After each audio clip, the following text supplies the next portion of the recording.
அவள்தான் முடிஞ்சு போச்சு. என்ன முடிந்தது? என்ன முடிந்தது?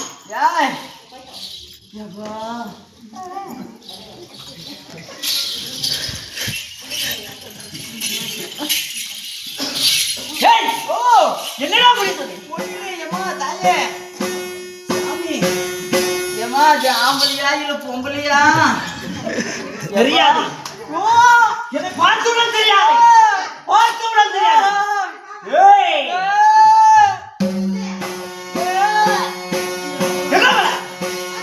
அப்படி இருந்தாலும் நான் பார்த்துக்கிறேன்.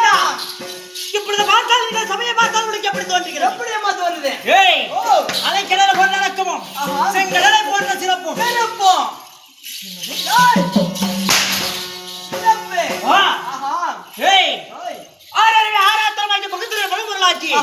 ஆயிரம் படாமடி படைத்த ஆதிசேஷன் மீது சனித்திருக்கிறாரே. யாரே? எம்பெருமான் ஆகிய நாராயணர். ஆதிசேஷன் அப்படின்னா பாம்பு. பாம்பு எந்த வந்து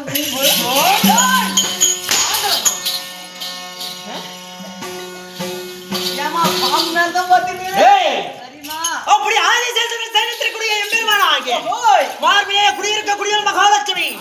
அந்த மகாலட்சுமி கடாட்சம் இருந்த சபையின் சபை இல்லையா?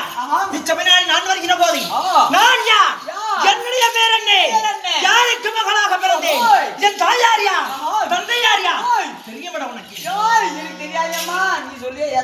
சொன்னா தெரியும், சொல்கிறேன் வா.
60,000 பாண்டியருக்கு மகளாகவே பிறந்தவள்.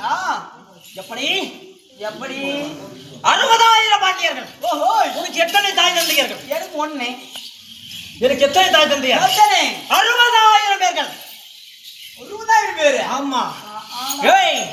தென் மதுராபுரியில் அதாவது குழந்தை பாக்கியம் இல்லாமல் இருக்கிறது. தென் மதுராபுரியில் யார் ஆள்வதை? நமக்கு பிறகு ஆள்வதற்கு ஒரு ஆண் சந்தானம் இல்லையே. அப்படி என்று சொல்லி 60,000 பாண்டியரும் சொக்கநாதர் என்று சொல்லக்கூடிய சிவபெருமானை நோக்கி அதாவது பக்தி இழந்தவம் இருந்தார்கள். அப்படி தவம் இருக்கின்ற போது 60,000 பாண்டியருக்கு மகளாகவே பிறக்கும்படியாகவே சிவபெருமான் ஆசி வழங்கினார். அப்படி 60,000 பாண்டியருக்கு மகளாக பிறந்தேன். நான் எப்படி பிறந்தேன் தெரியுமாடா?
தெரியுமா உனக்கு? எனக்கு தெரியாத. 60,000 பாண்டியர்க்கும் மகளாகவே பிள்ளை கலி தீர்ப்பதற்காகவே குழந்தை சந்தானம் தீர்ப்பதற்காகவே சொக்கநாதர். சொக்கநாதர் என்றால் யாரு? யாரு?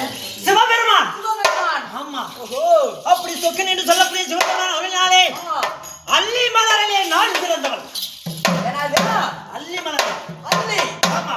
அல்லில அல்லி மலரில் பிறந்தபடியால் எனக்கு என்ன பெயர் வைத்தார்? அல்லி என்று பெயர் வைத்தார். கண்டுபிடிச்சிட்டேன்.